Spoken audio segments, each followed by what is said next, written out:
Inside Story Uganda, real source of political updates. Ali Luwero tozanjira nkoma kwabo atusobola okubeera nga tweyongerayo. Mwami Gashumba, bwe kituuse ku oversight okulondoola enteekateeka za gavumenti mu bantu, ababaka bano bakikoze?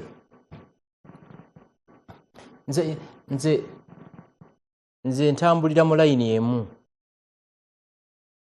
Okubeerawo kwa parliament n'ababaka kuli reflected mu bulamu bw'abantu.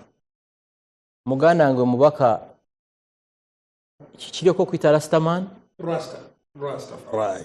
Jobless no man curse his majesty Rastafari. Yayogedde amalwaliro agazimbiddwa fine. Ekibuuzo kiri nti essaawa zino senga wange oba mwannyinaze afunye an emergency, waliwo an ambulance mujja ku point B ne mutwala ku point C. Yetubuuza oyogedde nti kanku example between 1971 ne 1979 waliwo parliament. Amini yali yajiggala sibwe kiri. Nze akugamba ali 1970 nga nakazaalibwa 1975 I think nalwala nentwalibwa Mulago Hospital e Masaka nemala wiki bbiri mu Mulago Masaka, wiki bbiri e Masaka. Mama wange yatugamba nti mu wiki ebbiri nga tebakkiriza na mujjanjabi nga Mulago we Masaka alinganga we Bulaaya ku mulembe gwa Amini tewali parliament gyogamba. Ne kati mama wange awezezza emyaka 8 ne bwalwala omusujja alina kujja Kampala Nakasero ki hospital. Mami ambuuza lwaki mu gyensanvu mwajjanjabibwanga Masaka ate kati nze mulina kundeeta wa Kampala. So kikyengezaako okulaga nti okubeerawo kwa parliament si kwe kutegeeza nti social services zirina okukola ki okubeerawo. Ensi ze nkwadde example zi Qatar, zi Dubai, zi Kuwait, zi Saudi Arabia, zi China njiremerako nnyo nno. Lwaki chairman waabwe yakitegeera from day one nti tusooke tukyusa obulamu bw'abantu, amalwaliro, amasomero, stable electricity, tubeere ne factories abantu mwe banaakola. Ekyo ne bakimala. Kyobala nze argument yange eri very clear ti ekintu kyonna gavumenti bweba ekiteekamu ssente nga tekiza return kikole ki kigibwewo. Nze argument yange. Ekirala parliament eyo n'ababaka abatono abalimu abakolifayinga okubeeramu ensigo enjimutemera ku lwazi. Gwe Rastaman ne bw'onoobeera nga you are the best brain ever gye basindisa okuva eri abantu b'okola ki b'olimu. Kankubuuze oyogedde ku RDC. RDC aweebwa double cabinet empya usually bazivuga n'emyaka 10 eba ya gavumenti.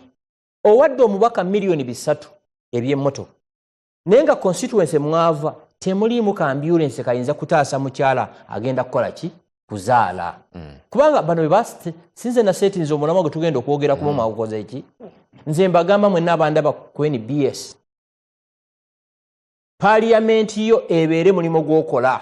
Bw'oba oli mulimi wa mmwanyi zirime obeeremu n'akasente omwana bw'alwala jjanjabibwe. Bw'obeera mubazi same thing. Bw'obeera muvubi kyobeera okola ki kyobeera okola. Ompulira ndowooza president w'eggwanga he's on record countless times ng'atugamba ng'alagira ddala nti parliament ti point of order, point of word. Omwaka ne guggwako ogwokubiri ogwokusatu teri kikola ki. Yajagala kimu nti buli kye yeetaaga kikola ki bakiyisa. Ontegeera ndowooza. Ompulira ndowooza. Yaliko speaker era yagamba mbu ke kaseera ke yali akyasinza okusanga obuzibu okutuula for the entire day, point of what, point of procedure, point bula bula bula. Onako ndokola ki nebiziba. Senga wange oba sister wange ali e Kalungu essaawa zino tafaanayo ani speaker, tafaanayo ani deputy speaker, tafaanayo ani na mubaka we. N'ekibuuzo kiri nti bw'atwala omwana we mu ssomero asomesebwa omusomesa ali qualified. Bw'alwala oba bw'alwaza omwana we ajjanjabibwa. Ekyokusatu bw'aba sister wange alina akabuzi oba alina embizi ye oba ente ng'erwadde veterinary doctor we Kalungu respondinga ku nsolo ze. Good. Thank you. Yebyayagala. Honorable Ssekikubo, tolowooza nti kyeraliikiriza abantu buli basituka okwogera ne bajjuliza palamenti ezasooka, palamenti ey'omukaaga, palamenti ey'omusanvu, gati omutindo guzze gusereba bw'ogeraganya palamenti ezo. Yes. Jacob Oulanyah mukama mumuze mirembe yali mukwano gwange yaŋŋamba buli wagenda mu Hansard yeeze ez'emabega yawunya n'okwewuunya kaliba y'ababaka. Ojjukira yali ya mukaaga yalimu beekolo paaka bawini byanyima bookerokero oba abo gurupu ezo. Muganda wange Ssekikubo abadde mubaka yagambye waabwe tewaliyo kulonda. Ompulira? Nze nali muwagizi wa Dr. Kizza Besigye. Violence gye nalaba mu 2016 yali mpitirivu nnyo. Kaakati enjawulo eriwo mu kalwa akawedde nti luli NRM violence yali egikola ku FDC. Kati violence yabadde within NRM. Tomulaba ono ali wano.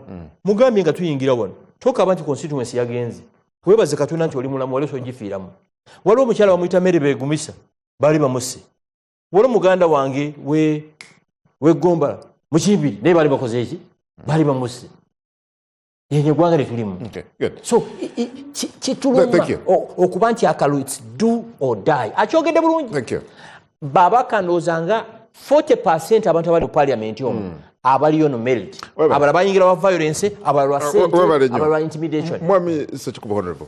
Ensonga y'omutindo kubanga parliament eno bwe yali etandika nzijukira omugenzi Jacob Oulanyah ng'ayogera nti okuteesa kugenda kuba research based ng'omaze okukola okunoonyereza asuubiza okuteesa okwo ng'asuubira bako okubeera ab'omutindo mu kuteesa nga boogera with facts. Kibadde kitya gye tufundikidde? Again nabuuza nti bw'ogeraganya parliament ezaayita ey'omukaaga ey'omusanvu public ebwe baga nti omutindo guzze gusereba buli parliament ejja bw'ogeraganya n'ezaasookawo. What do you make of that? Kati mwami Kungu waliwo akanyomero kamu akabuusi wa maaso mukodomi wange Frank Gashumba oba mwami Lumushana waliwo akantu kamu nti mu parliament eno watabaddeewo kwongera mwendo gw'ababaka kwongeramu abalondebwa parliament eno nga ffenna ne parliament tukitunuulira nti no tekijja kuyamba ggwanga okugamba nti ababaka otaddeyo ababaka abangi naye n'abo abaliyo balina omukisobola okuteeseza ggwanga. Nze kyendowooza nti tusooke tukyebuuze twagala parliament oba twagala bwannakyemalira. Ansa bw'ebeera nti no twagala obwa member of parliament then tuddemu ekyokubiri parliament eyambiddwa etya? Kiyinzika okuba ekyangu okucriticizinga kyatamukutte yagamba naye nze mbadde ndowooza nti niwasaana wabeewo minimum ku babaka ng'olondeddwa ng'oli mubaka wa parliament. Ababaka ba parliament olw'ensonga ezitali zimu n'atya n'okwogera ku parliament ng'ate yalondebwa nga ggwe nange. Naye bwemubeeno nga munaaba mu ngalo nagamba ate ne kino okyogere ne kino okyogere koko naawe nti ate naawe oli mubaka wa parliament. Olinga nze naawe yimirire bwekitibwe kiba ebiseera ebimu. Kati ati bw'ogenda okubuuza ababaka 5 mu 29 Hansard kujiddeko bameka aboogera. Ate n'okwekoonako nti ne kino kyogere nakuba akama ne kano kayiseewo. Neze ndowooza nti nno executive oba essiga effuzi disaana dirabe nga parliament ababa bazze ate babeera abo babakkirize bateesize abantu babwe gye bava kubanga baleeta ebirowoozo nammwe executive bibayamba. Ekyokubiri waleme kubeerawo olukonko nti nno gwe bw'oba oli bw'abeerawo opposition owa NRM kyayogera tayagala kumanya tayagala kuwulira. Naffe aba NRM oba ababaka abali ku ludda olwa gavumenti abanaddayo aba NRM baleme kutwala nti nno owa opposition oba abawabula gavumenti bye boogera byonna bibi tebisaana kuwulirwa. Honorable Munyagwa yabeerera chairperson. Mwenzi sibadde na chance ebeera chairperson mu kibiina ekyange emyaka gyonna naye yaliwo opposition mukosase nze nafuula lead council we nti aleeta obukulembeze obw'ekibiina ate nange nenyongerako obukugu mu oversight oba holding accountable.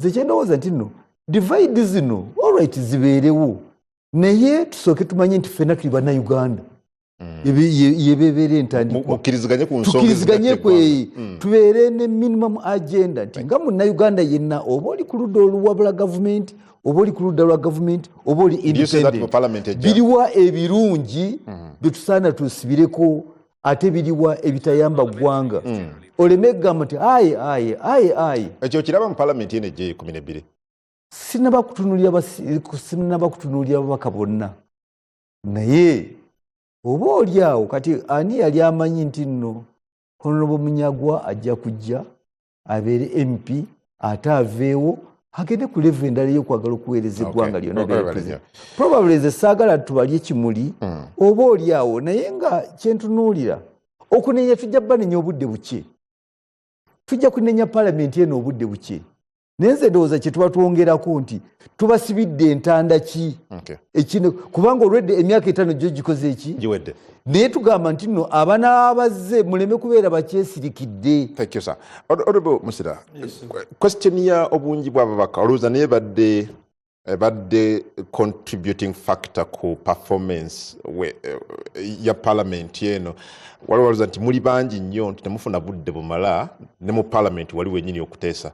Ekyo kituufu kyova olaba ne General Tafere yagamba nti nno siyinza kuteesera dakika 2 abamuffe ababadde politics ezewansi eyo nga tutegeera okuteesa bwe kubeera newankubadde nga ggwe ne bakugamba nti nno dakika 2 mpozi oba linnya eryo n'ebirala n'ebigwa lwa bungi bwa palamenti naye ate n'ekirala tusoma tweyiga mwami Honorable Sekikuubo newankubadde nga amusinga myaka ansinga experience lwali lumu nga tuli mu South Africa netutuula naye neŋŋamba kati wano ŋŋenda ntya nteesa ntya nkola ki omwebuuzaako. Yes.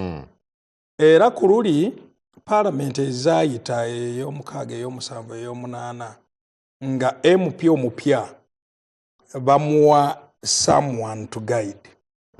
Okiwulidde ekyo naye ndowooza kati byavaawo. So obungi bw'abantu abantu 529 bw'oteekako nabano ffenna tuli 556 oba mekaawo tuli bangi.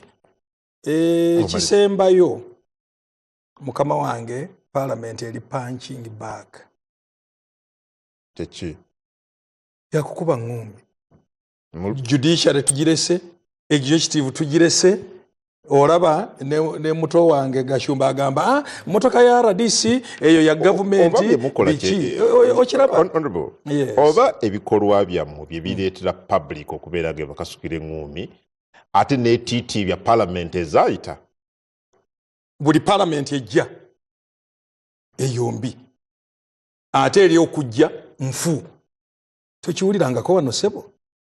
So buli parliament zonna ezibaddewo zonna mbi kiki ekirungi mu ggwanga muno? Thank you. Mwagala ki? Tuddeyo mu dictatorship?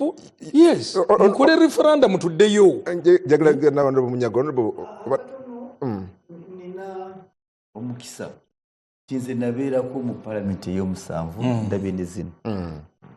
Palamenti ebimu byenzijukira ebyali ebikulu kati nga palamenti ey'omusanvu bwe mwagendanga mwenna mu subscribinze muwandiise nti tugenda kakiiko for instance ak'ebyenguudo works committee oba physical infrastructure bwe mwatuukangayo mwenna nga bwe tuli wano ng'obuli omu avaayo nti nze ndi professional engineer nina obukugu mu nguudo za tamak badde ne experience bweziti badde ne bwenti saba mbeera omukulembeze wammwe nga n'oli agamba nti anze mbadde mubazi wa bitabo mmanyi value for money audit nsobola okuauditinga n'endaba ebikoleddwa nimuje nange mbadde kati komiti nga bagamba nti ono kabeere ssentebe waffe olw'obukugu bwe bwebeera mu myuka we nga baddayo ku reporting eri parliament yawamu naye kati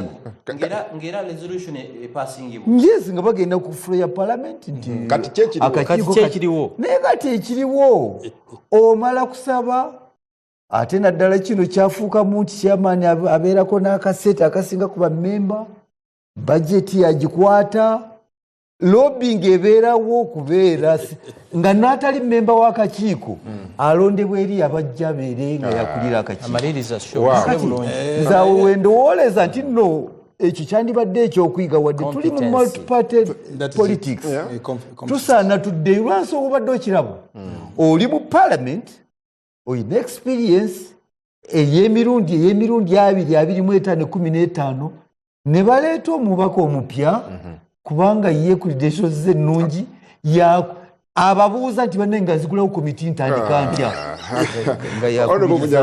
omutindo mukuteesa Honorable Sekikubo akisaamiza ate wano ng'asembayo kati ebiri mu parliament sebya ne yali wana bilala tebikyali kufa ku muntu wa bulijjo. You see, at the end of the day mwekola ebintu nga mwegalidde mu kizimbe nga muyinda bitunyumiza nga ffe ababalonda tetubiraba ojja kumenyeka. Honorable Gashumba kyakugambye Honorable ogenda kuba list yaki kyakugambye omwagaliza kyakugambye oversight nagenda ekiruddu wuliriza nayina omwana gwembeera naye nafuna problem namunyumizaako rasta nga yeetaaga immediate CT scan nenvuga ekiro nengende Mulago hospital nentuka kugundi yawe nagamba twandikuyambye Honorable naye waliwo kye bayita contrast kagwawo National Referral Hospital osobola ogenda nokagula ali ku Bombo Road bakatonda mu byuma bya laabu awo nga naye nga kiro nenvawo nengamba kangende ekiruddu contrast nagenda okabuuza nga bakagula emitwalo 3 oba 5 naye nti kamaze wiiki nga tekaliyo kebakuba mu muswa balaba omusayi bagutambula gutuuka buli wamu mbongo nenzibuka ekiruddu naye gundi CT scan weri naye agikolako ekiro tabaawo atuuka ssaawa 3 naye nga bw'oba oyingira ekiruddu ekikwaniriza kivundu kya siwegi okani wano waliwo MP for sure amanyine eddwaliro bino ebigenda mu maaso so Franka kyakugambye nti maama we bw'aba alaba ebyo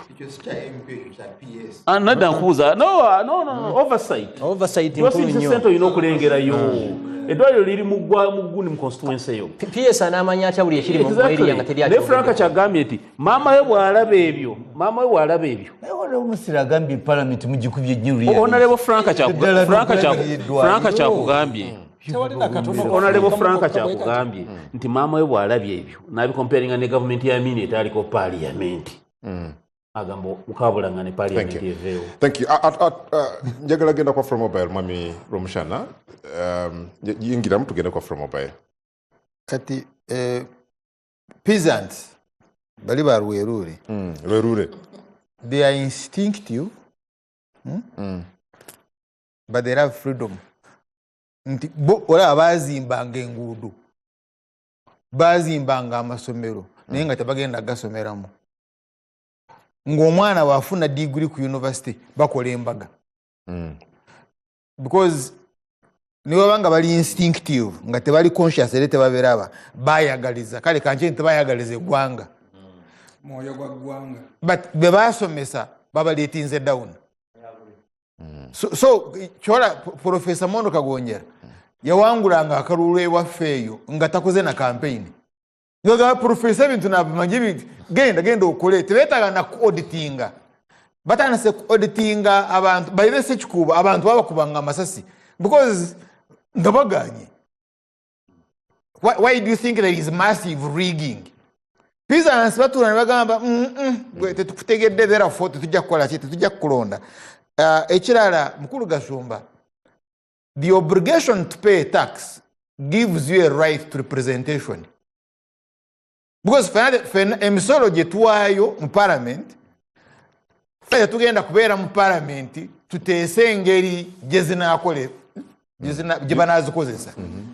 Yes, so that's why we say katulonde Sekikubo tulondo bagende batunulire emisolo gyaffe gikola kitya. The question eri nti wabatuukayo bakola ekyo. They don't. They are mentally enslaved. Kino kya okuba $3,500,000 baba wana ntono. because we passed a law in CA zona ze mwagala muzeewe, right? Zona ze mwagala mukoleki muzeewe. 2 zibeere charged on the consolidated fund. Government egambanga na lunaku na lumu nteziriiwo. So therefore tobeera na excuse kugula obwongo. So how can you then have the same MPs abeewo omusaala olutasobola gana kubagaana kwewo omusaala ne bagenda okumusabiriza ekyankwanzi miliyoni 10 n'abawaako n'abiri? Well, so in other words they're just dead conscious. Ku mikutu Honorable Ssekikubo utugende mukummulako ekibuuzo ekisigadde mu ddiiro kiri nti biki really bye muyisizza oba bimukoze nga parliament eno nga bigendereddwamu okutumbula embeera z'omuntu wa bulijjo oba okuyamba abantu generally particularly ku mateeka ge muyisizza? Mwami Kungu, si njagala njawukanemu ne Mwami Gashumba. Parliament toyinza kugamba nti nno teyina kyekoze ku ggwanga nga buli nsimbi yonna ebadde esaasaanyizibwa. Ate ensimbi ezo si za wano zokka ez'omusolo gwe twandigambye nti nno, naye Parliament ekkiriza gavumenti okusobola okwewola ku lw'Abannayuganda. Tulinamu ebizibu wano na wali, naye toyinza kugamba nti nno Parliament ebeeredde ddala nti nno terina kyeyambi ku muntu. Nekwekyo Ssekikubo nekwekyo waliwo ababasongamu olunwe okubeera nti mubadde mabega w'okuyisa buli kwewola kwonna gavumenti kwereeta ekireetedde okwongera public debt eri eggwanga lyaffe. Yes, naye nga okuggyako njagala tutunuulire amasiga 3 Mwami Kungu. Gwe Parliament ye gw'onoogenda olamuze amabanja g'oneewola n'emiwendo kwe giri. Oleka executive yo neegamba nti no tuleese tugenda kufuna essente zino. Mwe nga Parliament ne mukozesa oversight ne mugamba nti no mitemu ki egiri mu bbanja ery'omusajja. Lwaki gino ebiri temugigyeko? Kati ne mufumba ne mutereeza ssemateeka Mwami Gashumba. Aweereza enkizo Parliament nti no yeeneesalangawo okukwewola lwakuba tulemererwa wano na wali.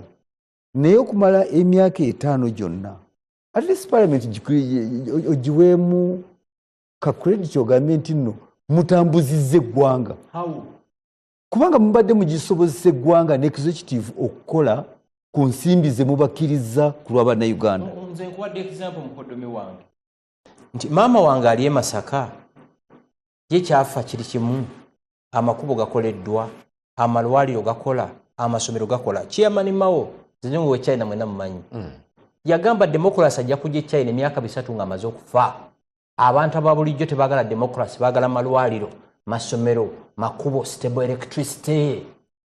Ompulira muganda wange. Njagala nze kati nganze tukole ekigambo. Sente zetubateekamu Parliament eyo, sente ezibasasulwa ziri reflected mu bulamu bw'abantu bwe mukiikirira. Okay. Kati ebibiri bintu bibiri Mwami Kungu. Kyenzikanyaamu naye ekyokuba nti nno Parliament esaasanyizibwako ssente, ekyo bulijjo demokrasi tewali demokrasi bw'ogamba nti nno wabwereere. Certainly buli lwe mulonda democracy the world over abeera expensive. Wabula kyenandyagadde tukole naddala nga tusibira entanda Parliament gye 12 nti omuwi w'omusolo bw'aba bateereddewo ssente afuutinze kosi zammwe nebeera omulimu gw'abawadde nammwe muvuddeyo ne mutalekerera muntu wa bulijjo. Kati awo kyoba ogamba naye bw'ogamba nti no kikoleddwa emirundi mingi naye lwakuba ate ne success Parliament gyebeekoze ng'otudde kadaala wano w'otudde oyagalira ddala ogambye nti no Parliament terina kalungi n'akamu keekoze. Naye nze njagala nkutegeeze ddala twandibadde nga tuli nga Parliament nga terina kyekoze, enguudo zandibaddewo mu ggwanga. Bulungi nnyo. Zandibaddewo? Yes. emitemo giyisibwa okukola enguudo ezo ziyiseewa mu parliament. amalwaliro gandibadde nga ebizimbe byokka byetambuza lwakuba nti no palamenti ensimbi zeyisizza ku byobulamu kyetugamba tetugambye nti no tuwangudde tezimala tugamba nti no tusobola okwongeramu n'ababaka ba palamenti emiwaatwa ensimbi y'omusolo gye badde eyika tuginywezezza emiwaatwa egyo ne gitaba nga essente ziriibwa kyere ababbi ne bagenda nga basanyuse palamenti ekutta omuggo ekazizza ku executive negamba yes kino tukikoze tukisiimye kino kyemuleese tukikkiriza oba kino kitukoze bubi tetukikkaanyiza nze ndowooza nti nno twongeremu amaanyi naye bw'ogenda okutunuulira palamenti eno egenda okujjanya ate kati wenzirirayo ku mwami Kasumba ne mwami Romusana palamenti naddala bw'otunuulira nga democratic space egamba nti n'omuntu oyimirira n'ogenda n'osaba akalulu mu bantu ne bakuwa akalulu ekibadde kinyimirizaawo ebbanga lyonna nga mmanyi nti nonzirayo eri abantu abannonda ne mbanyonnyola nti etteeka nerino gavumenti ebadde ereese tuligaanye naye gavumenti weeteeseza bweti eryo ne tulikkiriza ne tuliyitamu ng'oddayo oli accountable ku bantu naye mu palamenti eno ey'e12 nina okweralikira nti naako koovuma mwami Kasumba kagenda kuvaawo naako koovuma kayinza obutabaawo kubanga kati bw'ogenda okulaba ababaka abazze mu palamenti ekisooka waliwo akazannyo aka electoral commission yenakazadde w'okulonda n'obululu ne demokrasiya mu ggwanga naye bw'olaba nga electoral commission ekoze kinene nnyo okudibaga demokrasi nti abantu bangi bajja nga beesimbyewo ne babawandukulula ne mu ngeri kya emikono gino oli baali emikono gyali gya pulezidenti gwagifuula gigyo electoral commission nezannya akazannya akaali awo okwandukula abalonzi tuvuddeyo tutuuse mu kuteekateeka akalulu electoral commission y'emu neewambibwa kyentuukako kiri bwe kiti oyo atayise mu demokrasiya w'abantu nti abantu be bamuleese ng'ayise mu magye gawambye ng'ate President Museveni akyaliwo. President Museveni yajjanga omununuzi era ebyo byonna kati ebiriwo ebibaddewo mu kulonda kwa 2026 ne bisinga ku bubi ne ku ebyo ebya 81 kati abantu abayise mu kulondebwa okwo abasirikale abazze ne bawamba abazze ne bagamba nti nno tetumwagala kati ekyokulabirako olw'emiyaga okulonda kwe bagamba balala bagamba nti balonda naye tewali kulonda okulonda okubeera saa 11 ez'okumakya amagye gajja obululu mu electoral commission esemba buli mwe nali nfiiridde okubeera saa 11 ng'okulonda kuwedde kati omuntu azze ng'ayise mu process eyo nti ateekeddwawo akakatiddwa kuba bamukakatise ku bantu anaddamu okwogera ebizibu ebiruma abantu and finally tulwane nnyo ng'eggwanga tulabe nti no palamenti eno enejja naye ng'okusinziira ku ngozi egizadde n'egireeta tulabye abantu abayitira mu bumooli abantu abawambye obuyinza bw'abantu kati final omuntu atazze lwa buyinza bw'abantu omubuuza otya okuyimirira ku nsonga Honorable John Musira badde tulira wano agamu ku mateeka gabadde controversial ne policies bye muyisizza Anti-Homosexuality Act ya 2023, Competition Act 2023, Narcotic Drugs and Psychotropic Substances Control Act, oina National Social Security Fund Act ya 2021, nebirala.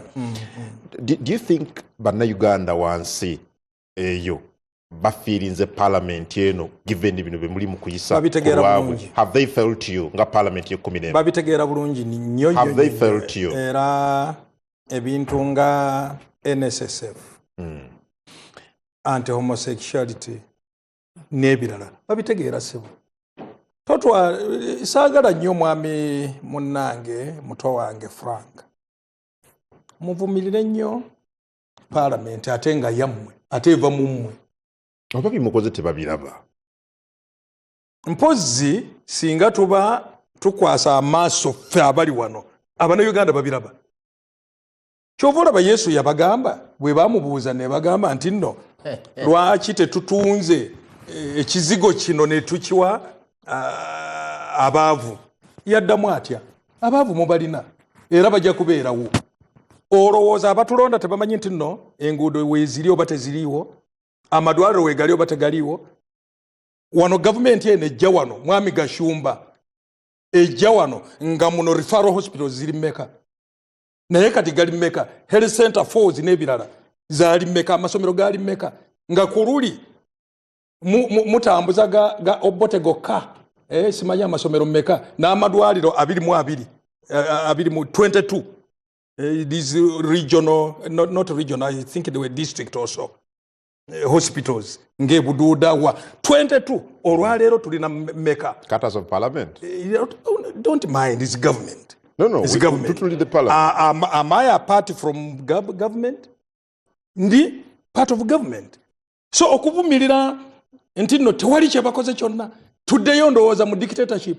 Tuddeyo oba mu lutwa oba tuddeyo mu Amin. Mwami Gashumba no. Abannayuganda bakitegeera democracy gye tukola mukama wange gye tuliko kati. Honorable Musila, yes, Bannayuganda bamaze ebbanga balina ebintu bye boogerako bye balowooza nti parliament ku mwali badde muteeka essira okugeza wabaddewo ebbanga ddene nga boogera ku etteeka ku minimum wage. That has never seen the light of the day mu parliament mw'otuula n'ensonga endala nnyingi. Balaga nti bino bwe mwali badde muteekako essira ng'oggyeko bino ebirala ebitonotono bye mukoze babeera bakyamu. True. Minimum wage. Ngaawe minimum wage iri. Tuteekawo minimum wage ng'omaze okuteekawo awabeera emirimu. Nga ggwe wano kungu. Yes, tuyinza kati okulowooza ku minimum wage lwakubanga waliwo akabondo k'emirimu. Naye nga tonakateekawo obadde ogijjawa. Omanyi bammeka abali mu private sector kati? Simanyi oba miliyoni mmeka, miliyoni bbiri oba ssatu. Okay. Kati ngammwe ekyo kituufu kyeboogera kituufu. Ewange Embaale mu industrial park tulina abaana oba 15 oba mmeka. True. Bafuna 15, 6, 7 buli lunaku. Ntono nnyo. Naye at least gundi weeziri factories ze bakolamu. Kati awo bwe tugenda okuteesa ku minimum wage lwakubanga mumanyi nti ino factories weeziri. Naye bw'oba toteeseewo ate ogambe nti no minimum wage oba totuyisa n'abantu abainvestinga. Okiwulira? Naye ekyo kati kirina okubeerawo. Kungu kati wano mu private tugambe nti no kungu akola ne extra time kati alina okufuna minimum bweti. Ekyo kituufu. Kyesaagadde nnyo muto wange oli ye yakola etteeka. Constitution yaffe eno. Yandyebuuzizza lwaki yateekawo pillars 3 zino. Ye mwennyini ali awo ajja kweyogerera. Mwamiro Omushana. Yes. Ye yabikola. Agambe nti nno mpozi oba singa mwateekawo dictatorship nga CPC munnaffe bwe yayogeddeko. CPC ya China. Naye mwami kungu these pillars zonna zikola. Executive zikola. Ngaggwe abeera mu bantu. Ekifaananyi kya parliament kiri kiti eyo. And I expect you to be honest. Yes. Abantu perception kye balina ku parliament ye 11. Bagifunye bulungi. Good, bad, average. Kiki balina? Not excellent, but at least good. Not excellent. Not excellent. Nga basinzira ku ki? One, amateeka ndowooza eryatusitula nnyo lya homosexuality eryo. Yes, mukama wange. Yeah, kyova olaba tuteekawo amateeka amalala. Beeyongera buki? Yes, beeyongera. Etteeka eryo baaliisa ne basala aid ne bakatinga aid donor agencies ne grants ezimu. Naye ekibuuzo kiri nti abasiyazi beekanira bukendeezi oba balinnya buki? Simanyi oba simanyi oba gundi anyingidde musebo. Nsonyiwa njagadde mmaye ezo statistics yazifuna atya. Moderator, njagala tubeere fair.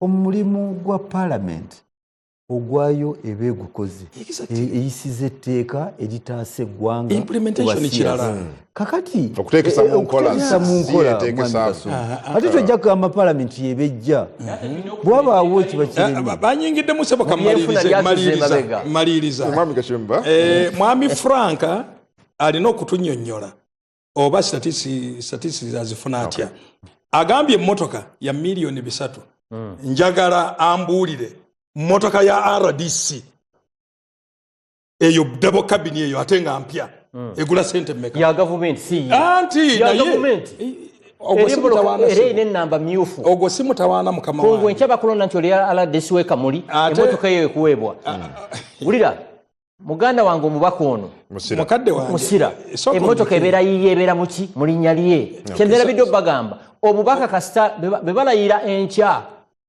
buli omu asobola okwewola mu banka yonna 1 billion shillings eziri tamala nazisasula nga tewali korato kyengezako kugamba nti okulonda buli myaka 5 kuyamba muntu alondeddwa mu Uganda at every level si mulonzi. Thank you. Mwami Franka byayogera abitegeera ate olumu ndowooza twisting ne facts. That's the truth of the matter. Lwakubanga RDC amazeeko emyaka 5 bwegiti n'emmotoka eba eweddewo.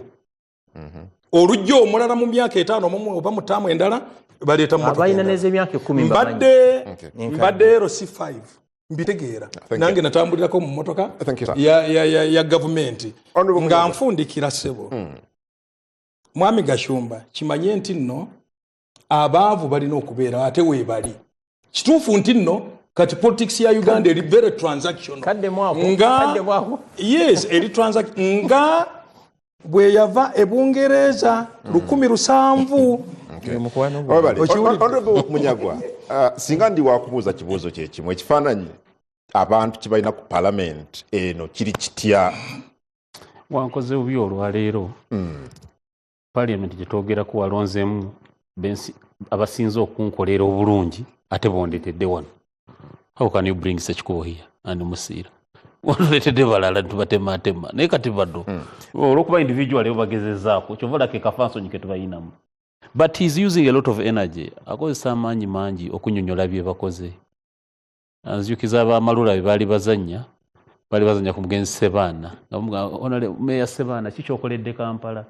Sebaana n'agamba essaawa ya Queen nze namugamba gwagizimba mbadde manyi Queen yazimba ati atakanda gw'okateekamu. Bali ku Bwanda we baliko biki. You see, infrastructure at what cost? Auditor General yavaayo nayogera ekigambo oba yali auditor general kyayo wazinsi amatu nti ku budget yaffe gye tuba nayo eri roughly 70 trillions and something 10 trillions zibbibwa bubbi yali IGG sorry saawulirayo parliament lula parliament lwetongodde lwogera ku crisis ku kintu ekyo ku nsonga eyo kubanga ekyo out of 70 trillions za budget ya one 10 trillion buli mwaka zitwalibwa butwalibwa ababaka aba abantu sauli ero nakule bagamba ne bannaye mmanyi zetusololeza mu Uganda Revenue Authority around 30 trillion kati kode 30 trillion ku musolo gwe tukamula mba na Uganda kimu kya kusatu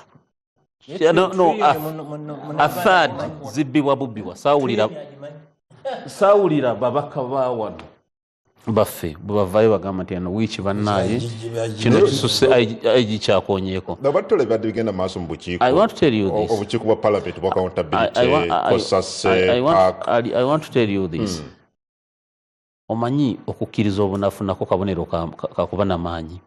Bwe nabeera chairman wa kosase nali wa FDC naye nalaba experience yange nga sijja kusobola kukola mulimu muyonjo nengenda negayirira Ssekikubo oyo nti oliwo NRM tokkiriza okulembera kakiiko ka opposition jangu mbeerere lead council nimbi lwaki nakikola because sayagala nti sikute kifo kweraga but nga njagala tubeko kye tuweereza abantu so you must balina okukkiriza abakulu bano nti obuyinza bwa parliament bweyina power parliament bweyina obuyinza obuli derived from the people simanyi but he performed yanyamba nnyo actually Sekikubo yanyamba nnyo ka performance ke nateekateekawo ne kakwata ensi omubabiro nalina lead council omulungi nganze nkuba ekigambo wano ne mga lead council taking over wadde wainaremu ne mga Sekikubo omanyiyimirirawo but nyaye njagala kulaga nti obuyinza parliament bweyina buyinza buva mu bantu obuyinza obwo muyina okubukozesa nga tulaba nga musavinga ffe abantu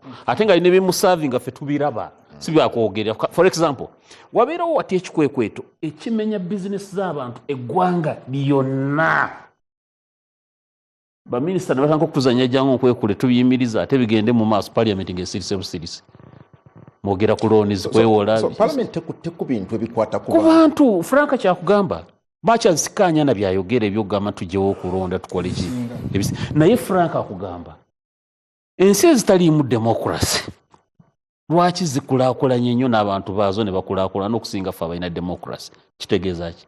Demokrasi gye twamukoppa yo akola naye wano ffe atulemye. Wano mu Uganda omulimu ogusinga okusasula gwa byabufuzi kati. That's what people say. Nti ffe bannabyabufuzi ffe tuli mu field esinga kati okufunamu obugagga obw'amangu.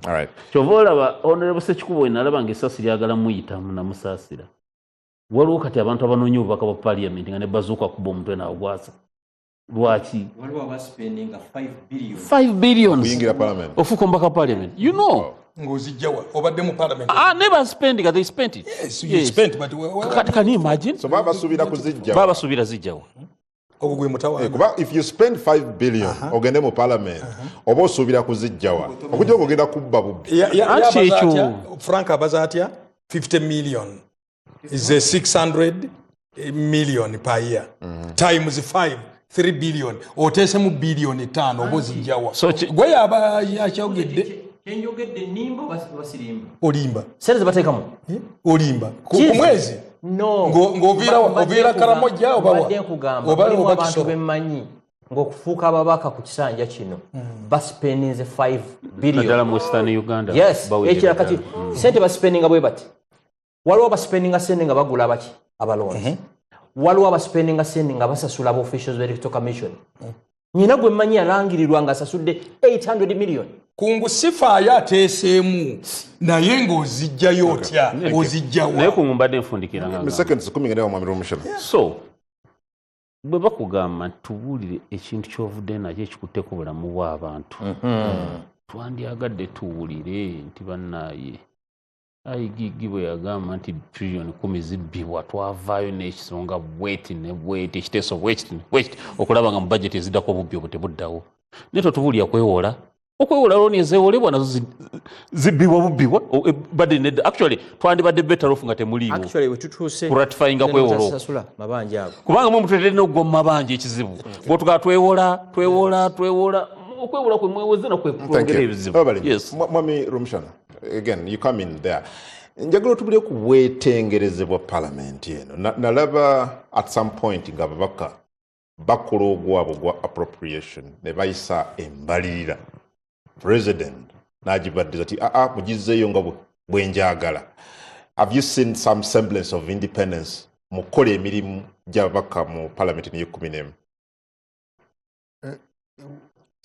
tunulira systems nga bwe zizimbiddwa oba zikola tutunulira nnyo abantu bw'oba nga tolina system n'oba nga olina abantu nga balungi tebisobola kukola. So look at the integrity of the system. I will give an example. When the National Resistance Army captured the sovereignty of the people of Uganda, yasangawo a robust civil service system. Kati eyo budget proposal gyoyogerako mukulu Gashaija yabadde ayogerako abantu beetaaga nguudo beetaaga amalwaliro waliwo gye biva mu civil service, that permanent secretary.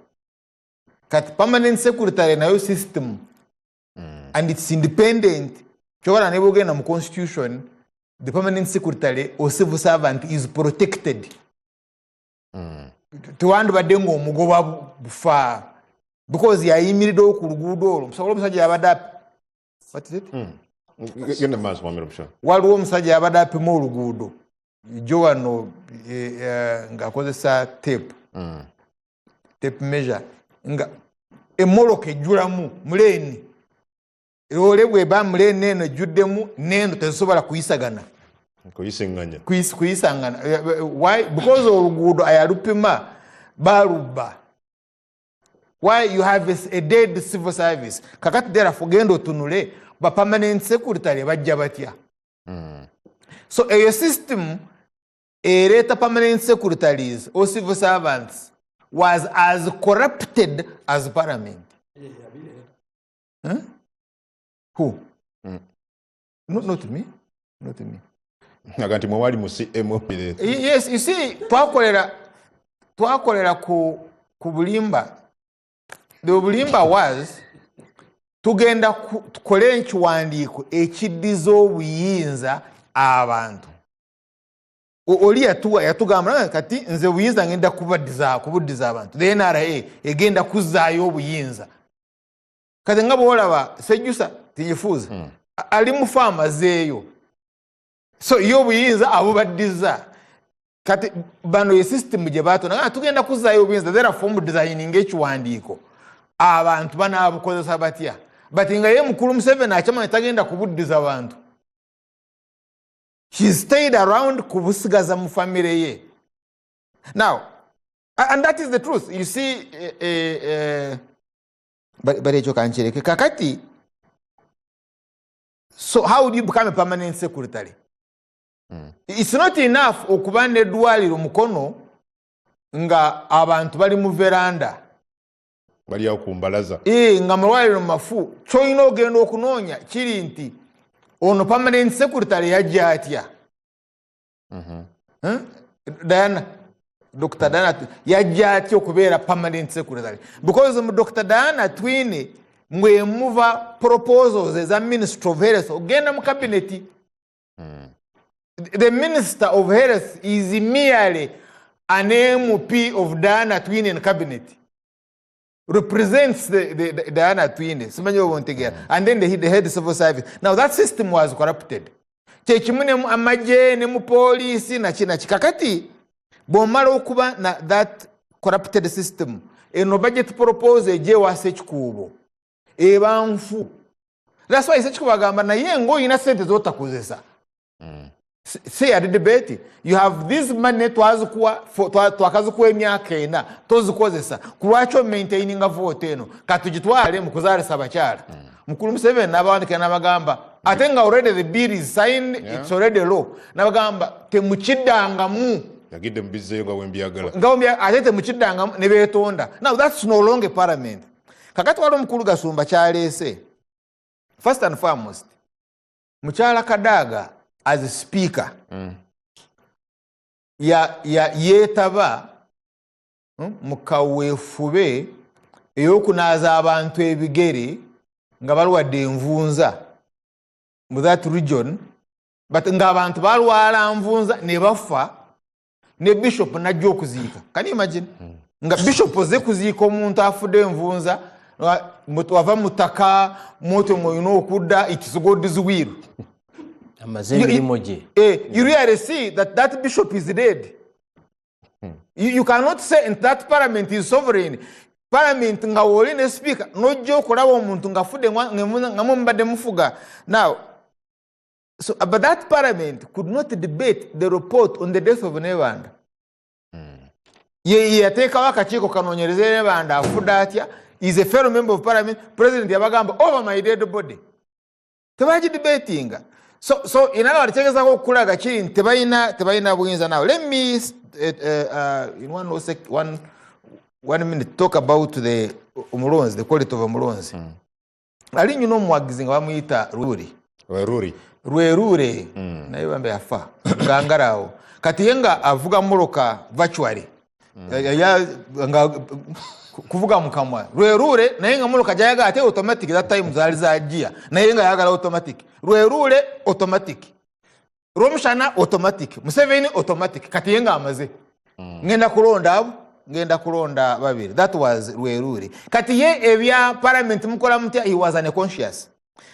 so Katoyo Gashumba gwagamba teyandironze but now let's go and katutunulira atali conscious go it antali conscious kansuke nkuwa Archbishop Semwogere my Archbishop Rubaga yali agenda kuteekawo maasi nga kando amaze okuteekako omuliro na wala amaze okwaka byonna bitereza amaze okwamba nafuna essimu don't hold that mass yali agenda okusabira Dr. Keza. Me, I'm talking about mass. Okay. Because the mass, the priest is Jesus Christ. Yeah. Nakubidde akasimu. Why? Nazingako nagambe teyaganta na mise ewedde. But so what is the difference? Difference cheri kwoyo nerwerule n'oli ayigemiswa. What is the difference? Because they are all consciously dead. Ono Dr. Kazimba Mugaru Bishop wa Bakristaayi Archbishop wa Bakristaayi yagambe nze mundeka sina gwengenda sigenda kubigendamu nyina family abana bange nabo betaga mugate ogwa bata nagenda n'abaana ina abaana naye abana bange nabo betaga mugate nze mundeke sigenda I'm not going to die for truth. I'm going to die for you also don't want to die for truth. Therefore tosobola gamba nti this peasant ayiga omuswa is dead consciously at all. Don't you see only peasant is better? Well, atulaba katunye ku mazzi tujje tutandikira